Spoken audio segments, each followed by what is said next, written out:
it means when it says, well, I guess, how does it describe the crowd here? Yeah, yeah, sheep without a shepherd. So what does that mean to you? What do you think that means? Okay, no direction. That's good. Anybody else have any other thoughts on that? No protector. Okay. It's kind of like they're helpless, right? And so that stirs the compassion on them. What do they need that Jesus has?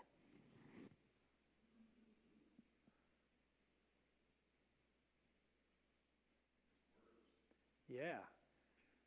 Same thing we all need, right? We need his words. We need salvation, which is found in his words.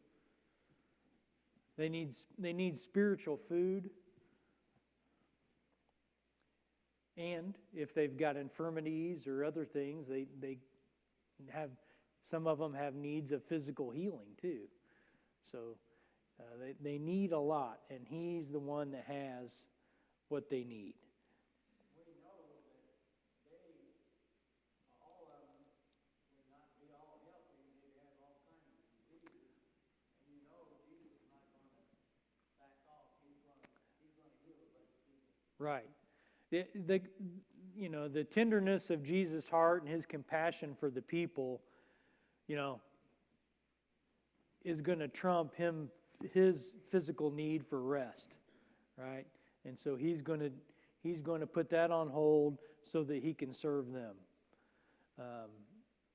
And that, that's ultimately what he does for us, right? He puts his physical desire to live, that instinct, he defeats that and is able to give himself up for us on the cross. And so sort of a foreshadowing of that here a little bit. He's already putting his physical needs to the side so that he can serve the people. So how long is he there?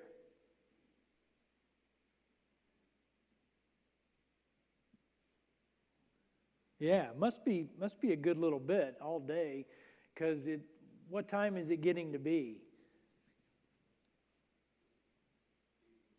Yeah, kind of getting at least late afternoon, somewhere in there.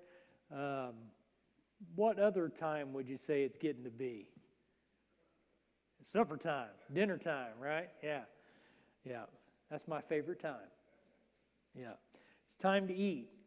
Okay, and so the disciples here are getting concerned about that, because how many people do we find out later are here?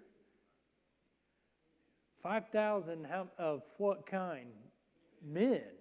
So much larger than that overall, right?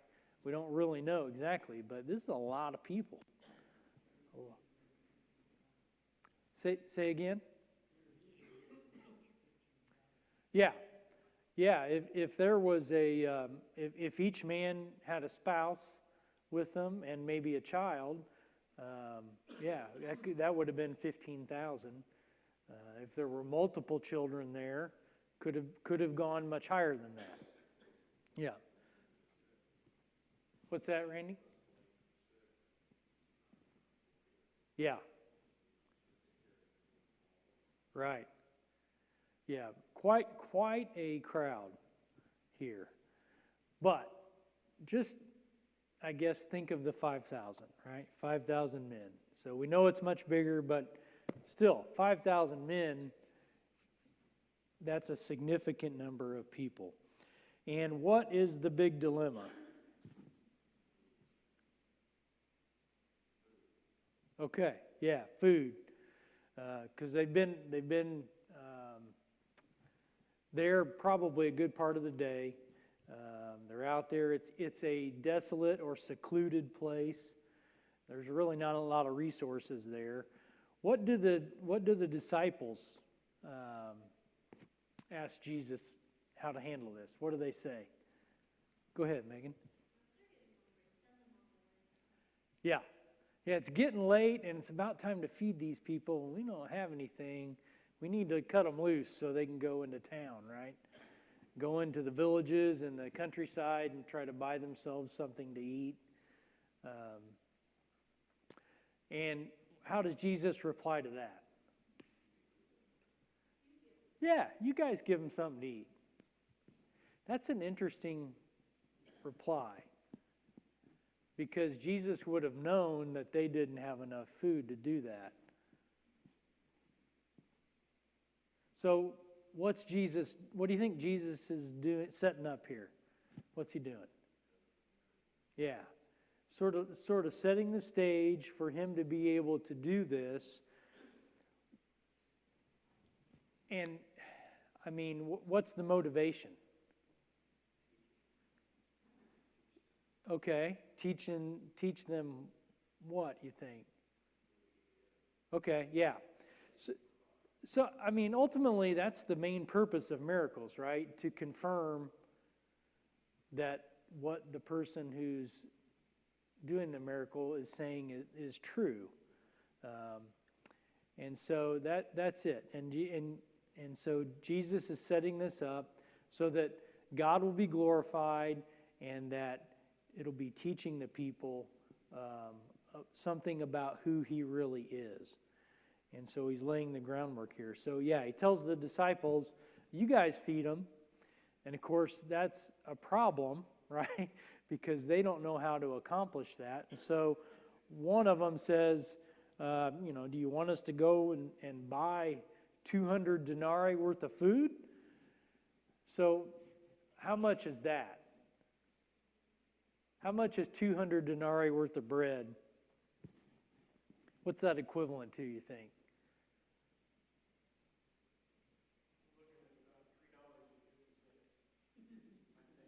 Okay, that doesn't sound like very much.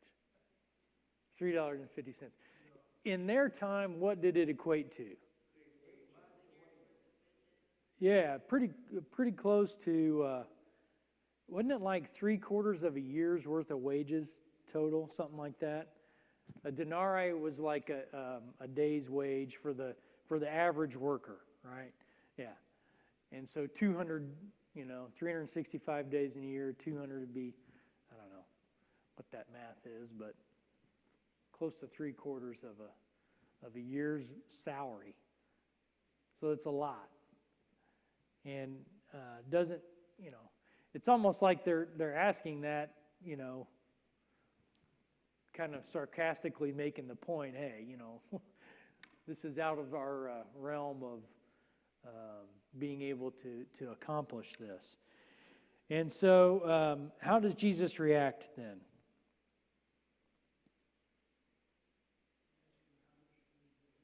Yeah. How much do you have? So what's the answer to that? What do they have on hand? 5 loaves, 2 fish. Okay. And it doesn't really say it here, but who had that?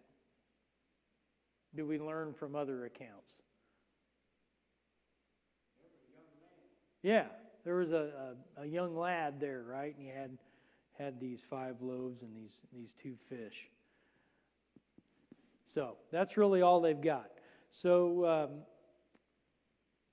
what does Jesus do now?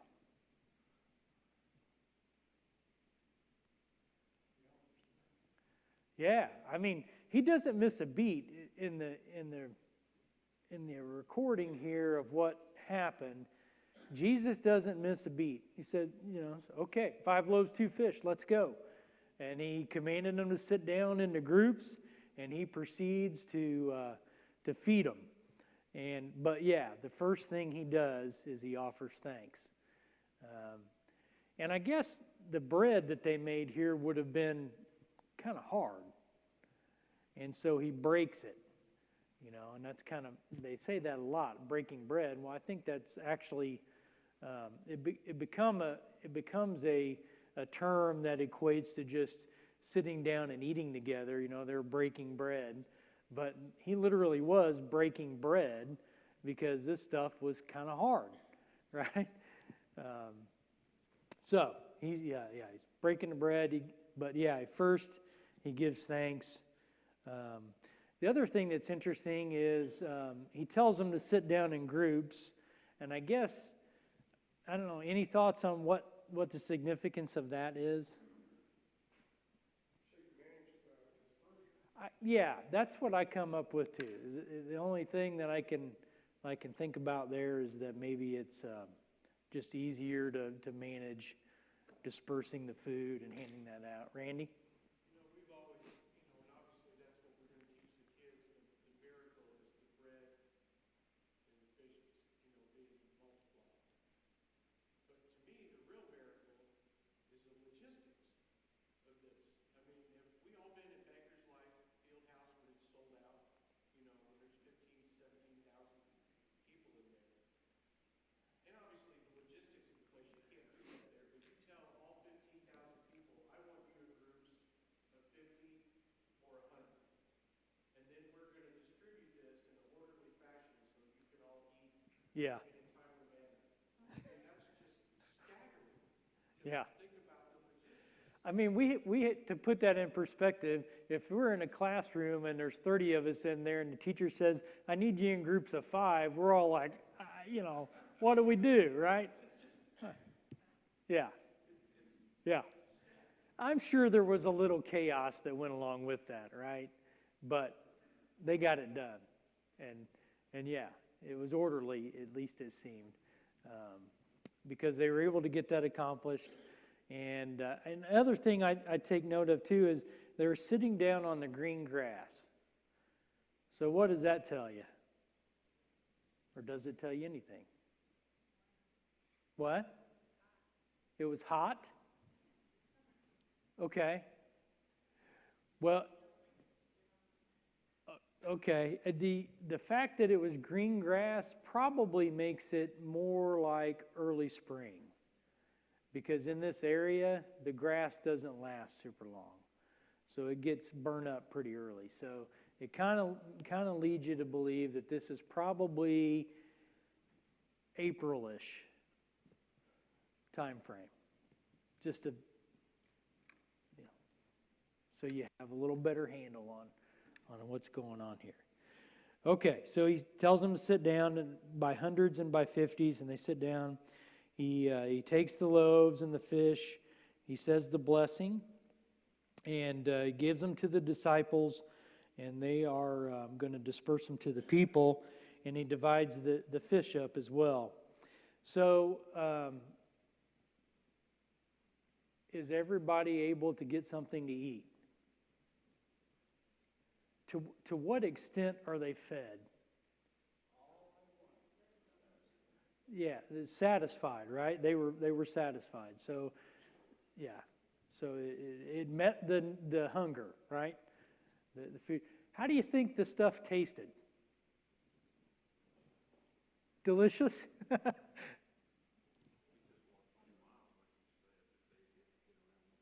If you're walking 20 miles, about anything tastes good, right? Because you're hungry. I just wondered if you'd thought about that much. So what was the very first thing that Jesus did miraculously that we have record of, Megan? Yeah. And what was the comment about the wine that Jesus had made? Right.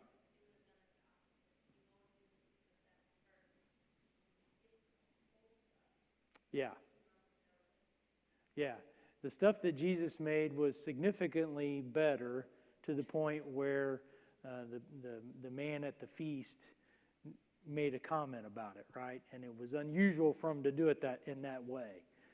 So it's not said that here, but I'm just guessing these were the best loaves and fishes that they could have ever had, right? Because they were made by the Messiah. John?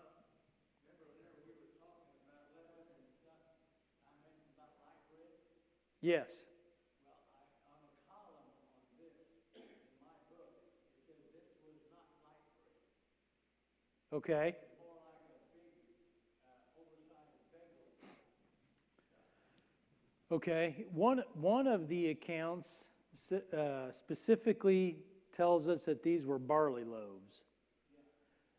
Barley loaves were considered a little bit of an inferior type of flour than wheat flour.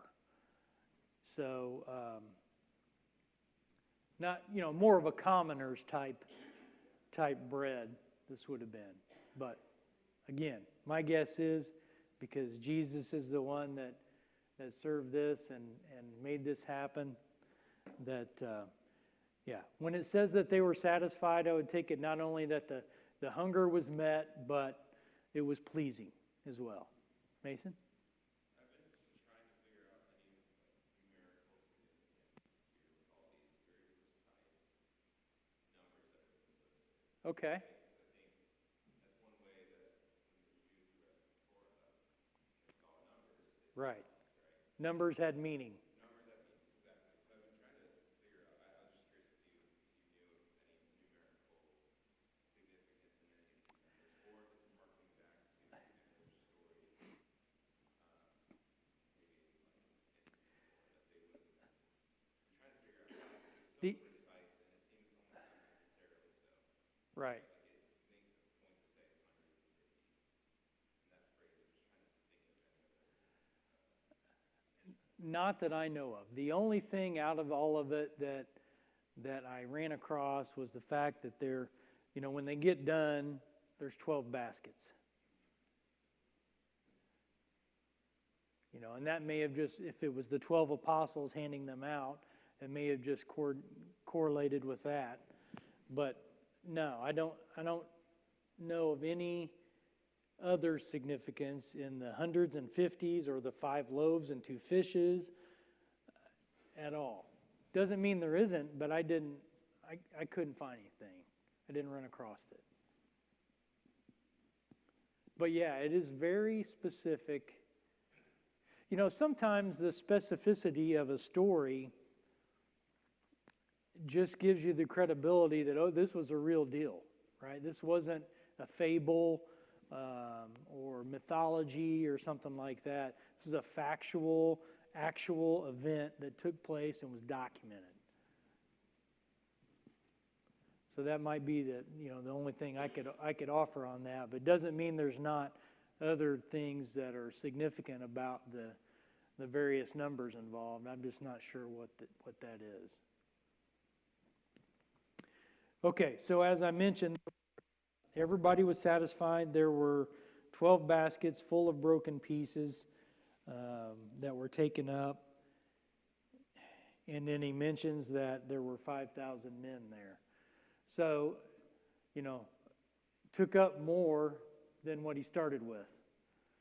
And so, yeah, there is a miracle there for sure, that the multiplying of the food to meet this need. What else do you see in this story that would maybe be good for us to think about? Nothing is impossible with God. Okay. Yeah, that'd be valid for sure. Nothing is impossible. Because he just did something here that was, in our realm, for us, impossible, right? Right. Go ahead, Megan.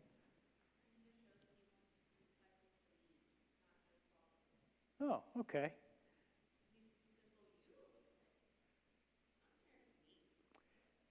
Okay. Almost like he's saying, you're capable of accomplishing this. Just do it, right? Interesting. Okay, that's a good point. But did you notice something? That in order for him to accomplish this, he just didn't give thanks. He raised his eyes up and he looked at his heavenly Father.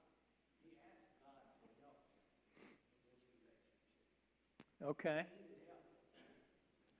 Yeah, I think it says here in Mark that he blessed it, right?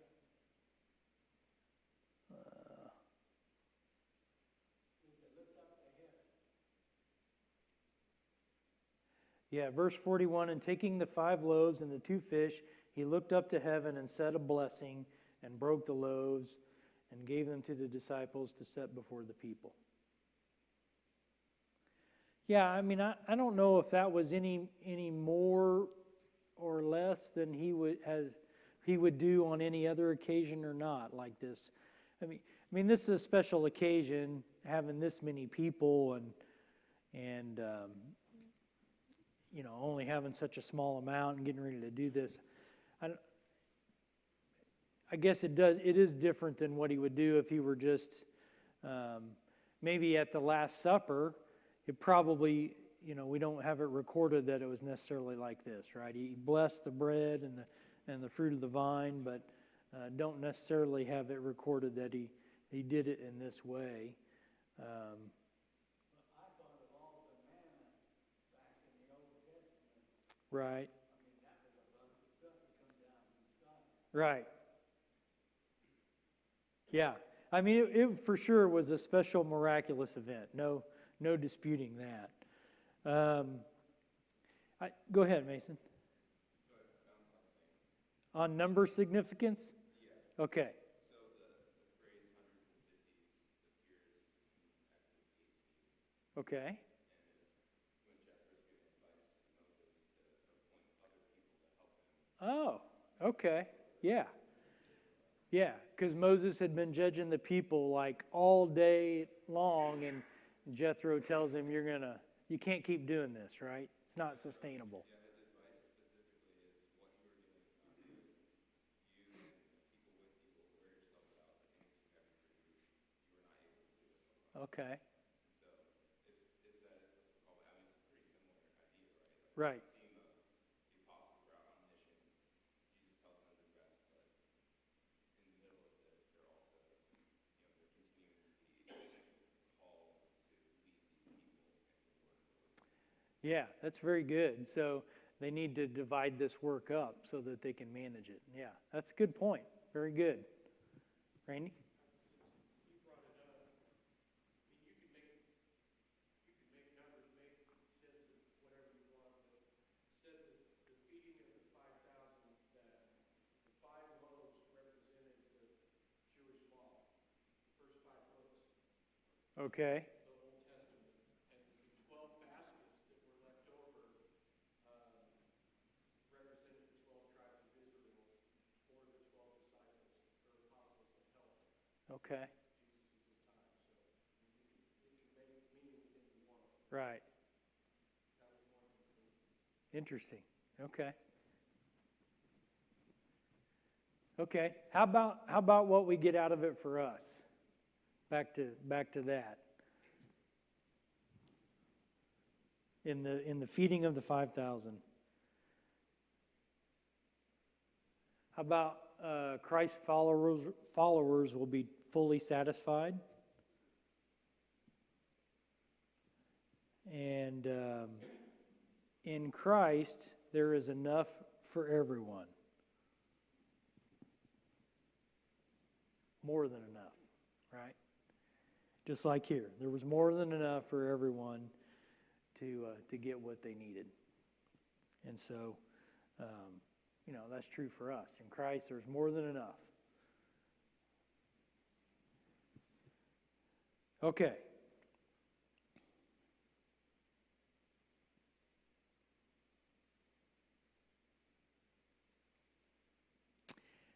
Before I leave this, up a little earlier, when he got out of the boat, and it was supposed to be going to a quiet place by himself, but the crowds kept coming up to him.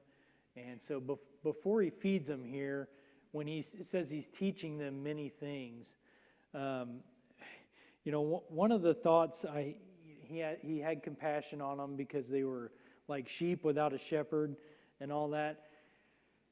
And this other thought I had was that imagine if you were in a similar situation as Jesus, and you know that here in a year or so, your life's going to be over. And so, he had a lot to say to the people, a lot of teaching that he wanted to get done. Imagine if someone had told you that your life is going to be over a year from now, right? So I know for me, there's a bunch of stuff I do at work that no one else in my family knows how to do. So I'm going to be starting to make a list. Here's what you guys got to do, right? To keep this train running down the track. And I just wonder, I mean, there would be some urgency there to get all of this taught and things that need to be done. And so I wonder if that factors in a little bit to Jesus. You know, I mean, and Jesus has the keys to everything that we need. And so in this compassion that he's having on them, you know, it doesn't matter that he's worn out and tired and needs rest. This is critically important that he's able to teach him. And so, go ahead, Jess.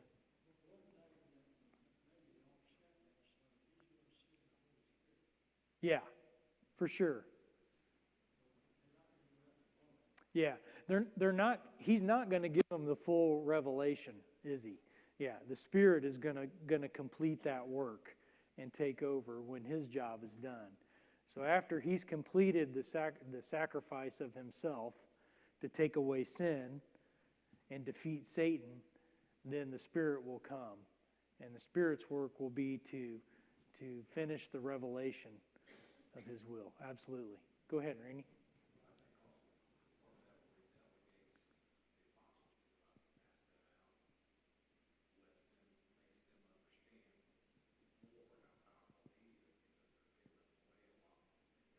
Right. Yeah. That's a good point. They should have really been in awe about that, right? But how do they react? Yeah, I mean, all of these would be teaching points for them. But how did his disciples react to this feeding of the 5,000? I mean, it was an obvious miracle, right? But what do? I mean, it's sort of underwhelming a little bit, it seems like, in the story. I mean, some of the people are astonished. In other accounts, it tells us that. But for his people, this is all gets done, and then in verse 45 it says, immediately he makes the disciples to get into the boat and to go before him to the other side. So it's almost like there's no whoopla about, you know, what's been done here, right? And we'll see something later. They're not really picking up on all this, I don't think. I don't know. What's that?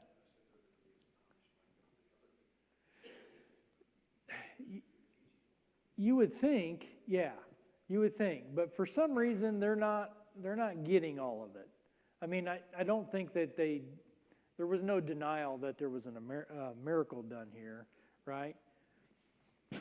But as we read on, there's something that says a little bit later here that just makes you wonder.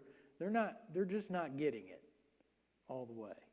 Okay, so immediately, verse 45, they get into the boat, and he tells them, "Hey, you guys go on to the other side," and then he tells the crowd, he dismisses the crowd then, right? And he's going to go up on the mountain to pray. So, I mean, so let's stop there for a second. What do you think about this idea that he is going off on his own in private to pray?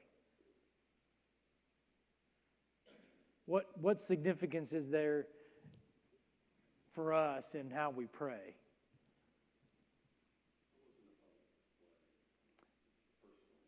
Right. Yeah. Yeah, very much. It wasn't a big showy thing. Now, he did just offer a prayer of blessing for the food before he performed this miracle. But at this point, he's seeking solitude without distraction and without pomp and all that, so that he can talk to God, about the things that are weighing on him. Because he knows what the end of his mission is going to involve, and so there's I'm sure a lot weighing on him. He's trying to teach these apostles and disciples and bring them along to the point where they can carry on. He knows what he's going to be facing. He's just got a lot of weight on him. John?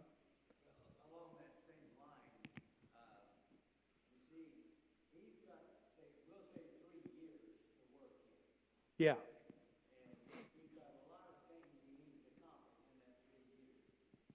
But he needs to also have a lot of people following him, and so that he can be teaching a lot of people. So he's going to do a lot of miracles that's going to attract a lot of people. See how it all fits together? Right. And that's what he needs to do. He needs to do those miracles because that's going to attract more people. Yeah. Yeah. Those are the signs that are going to help the people understand who he is, right? Absolutely. In the short time he's got on earth. Yeah. Go ahead, Megan.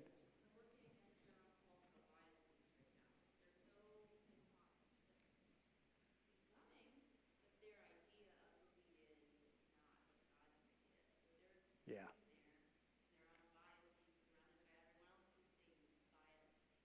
Right.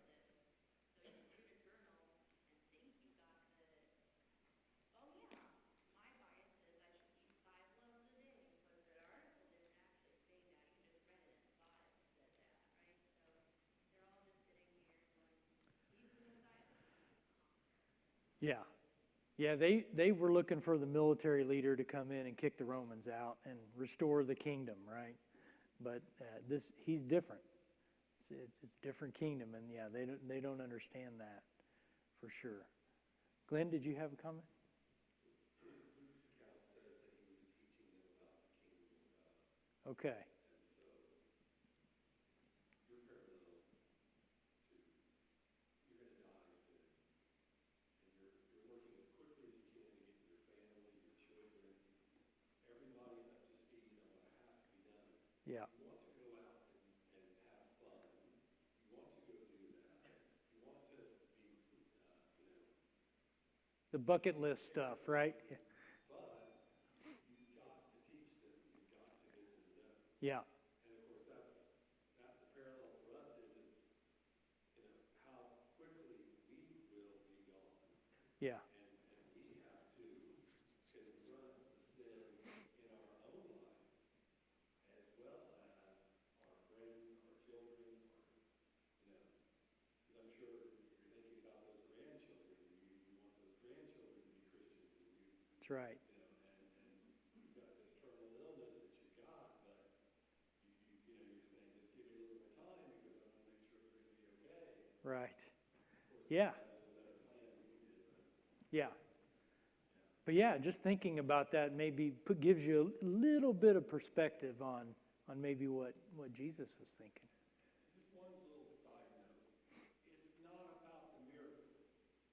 Yes, he is the Messiah. He can't help but have compassion, and he's so incredible that just to touch his garment will heal them. Yeah. It's not about the miracles.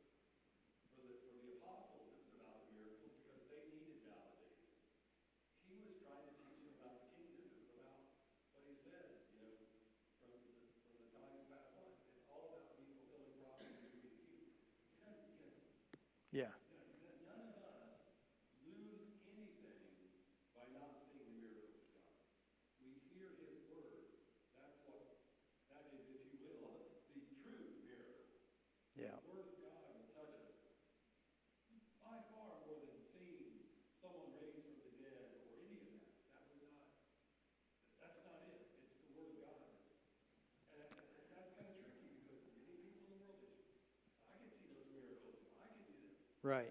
No, we already learned about that with the rich man. No, if they saw someone raised from the dead, your brothers won't believe. Let them listen to Moses and the prophets. Right. It's the words of God. Yeah, I think one of the points of the feeding of the 5,000 to his apostles and the disciples would have been just the reliance on him for everything they need to sustain them, right? And that was probably, and it's done through physical food, but the point is much larger. Jesus is everything that they need, everything that we need, and that's absolutely the thing that he's trying to get across to them, trying to get them to understand. Okay, so we don't have a lot of time left. They take off in the boat. He's up on the mountain praying. Goes up into the evening a good way. It says it gets to about the fourth watch. That's like between 3 a.m. and 6 a.m.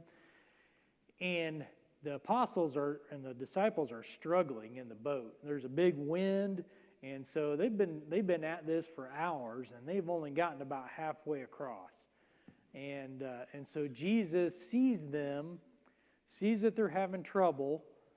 So there's several lessons in that, right? Jesus knows when we're having trouble.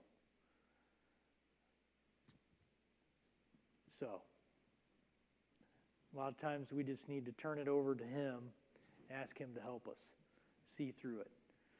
He sees that they're having trouble, and He doesn't let them down. He goes out to them, and they're terrified at first because, He's walking on the water, and what do they think He is? He's a ghost, right? Or a phantom, something like that. And so then what does He do at that point? He talks to them, right? Don't fear, it's I. And so, there's a whole bunch to think about there too. The calming presence or the calming effect of Jesus' voice and His presence, right? You're going through something hard. How much better do you feel if you take some time to pray and read? It has that effect on you. And so, that's where we need to go when times get hard. Not to self-medication and other things that are out there in the world, but turning to Christ and what He's got for us. He's got the calm. He's got the peace. His presence and voice bring comfort. His power and grace bring deliverance. And His involvement brings amazement and gratitude. Right? And so that's what He does for them. He gets on the boat, and immediately the storm ceases, and they're amazed. They're amazed at that because they didn't really get the thing about the loaves. Their heart was hardened, and they didn't understand. And that's what I was talking about. They just didn't really get it. They probably saw it as a miracle, but didn't really fully understand all that there was. And now they're amazed, and then they go on across, and then people continue to bring sick people to Him to be healed, and he goes throughout villages and all doing all of that. So just lots of neat stuff in here in these stories about Jesus interacting and teaching and doing miracles. So thank you for your comments, and we'll see you all Sunday.